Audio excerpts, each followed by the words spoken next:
നമസ്കാരം. മലയാളം തമിഴ് ടെലിവിഷൻ സീരിയലുകളിലൂടെ പ്രേക്ഷകർക്ക് സുപരിചിതയാണ് അൻഷിത. കൂടെവിടെ എന്ന പരമ്പരയിലൂടെയാണ് അൻഷിത മലയാളികളുടെ പ്രിയങ്കരിയായി മാറിയത്. ഇപ്പോൾ ബിഗ് ബോസ് തമിഴ് റിയാലിറ്റി ഷോയിലും മത്സരാർത്ഥിയായി അൻഷിത എത്തുന്നുണ്ട്. ഒരു മാസത്തോളമായി തമിഴ് ബിഗ് ബോസ് സീസൺ 8 ആരംഭിച്ചിട്ട്. കഴിഞ്ഞ ദിവസം ഷോയിൽ സ്വന്തം ജീവിതകഥ പറഞ്ഞ അൻഷിതയുടെ വാക്കുകളാണ് ഇപ്പോൾ സോഷ്യൽ മീഡിയയിൽ വൈറലാകുന്നത്. എനിക്ക് 8 വയസ്സുള്ളപ്പോൾ എന്റെ ശരീരത്തിന്റെ ഒരു ഭാഗം ഭാഗികമായി തളർന്നുപോയി. ആ സമയത്ത് എന്നെ നോക്കാൻ ആരും ഉണ്ടായിരുന്നില്ല. മാതാപിതാക്കൾ പിരിഞ്ഞിരുന്നു. അനാഥാലയത്തിലാണ് ഞാൻ വളർന്നത്. ദൈവാനുഗ്രഹത്താൽ ഒരുപാട് പ്രതിസന്ധികൾക്കിടയിലും ഞാൻ തിരിച്ചു വന്നു. പിന്നീട് മീഡിയയിൽ വന്നതോടെയാണ് എനിക്ക് സാധാരണ ജീവിതം സാധ്യമായതെന്നാണ് അൻഷിത പറഞ്ഞത്. താരത്തിന്റെ വാക്കുകൾ സോഷ്യൽ മീഡിയയിൽ വൈറലായി മാറുകയാണ്. അതേസമയം നേരത്തെ താൻ ആത്മഹത്യയെക്കുറിച്ചും ചിന്തിച്ചതിനെക്കുറിച്ചും അൻഷിത തുറന്നു പറഞ്ഞിരുന്നു. തന്റെ സുഹൃത്തുക്കളാണെന്ന് തന്നെ തിരികെ കൊണ്ടുവന്നതെന്നായിരുന്നു അൻഷിത പറഞ്ഞത്. ഞാൻ ജനിച്ചതും വളർന്നതുമെല്ലാം കേരളത്തിലാണ്.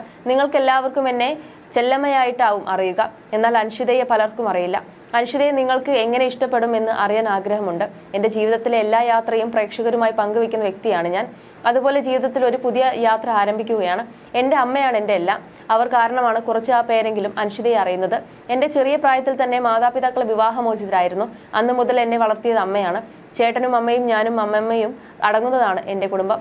അവരും സുഹൃത്തുക്കളുമാണ് എന്റെ ലോകം. ഞാൻ ഇന്ന് ജീവനോടെ ഇരിക്കാൻ കാരണം സുഹൃത്തുക്കളാണ്. എനിക്കിപ്പോൾ 27 വയസ്സായി. ഇതിനിടയിൽ ഒരുപാട് പ്രതിസന്ധികൾ നേരിട്ടിട്ടുണ്ട്.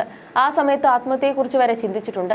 അതിൽ നിന്നെല്ലാം പുറത്തു കടന്നത് സുഹൃത്തുക്കളുടെ സഹായത്തോടെയാണെന്നും അൻഷിത പറഞ്ഞിരുന്നു.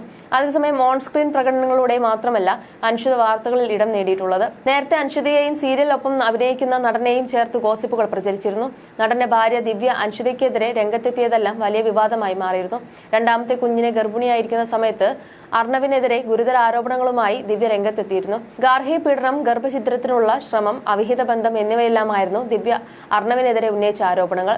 സീരിയലിൽ കൂടെ അഭിനയിക്കുന്ന അൻഷിത അക്ബർ ഷായുമായി അർണവ് പ്രണയത്തിലാണെന്നും തന്നെ ഒഴിവാക്കി അൻഷിതയെ വിവാഹം ചെയ്യാൻ അർണവ് പദ്ധതിയുണ്ടെന്നും ദിവ്യ ആരോപിച്ചിരുന്നു.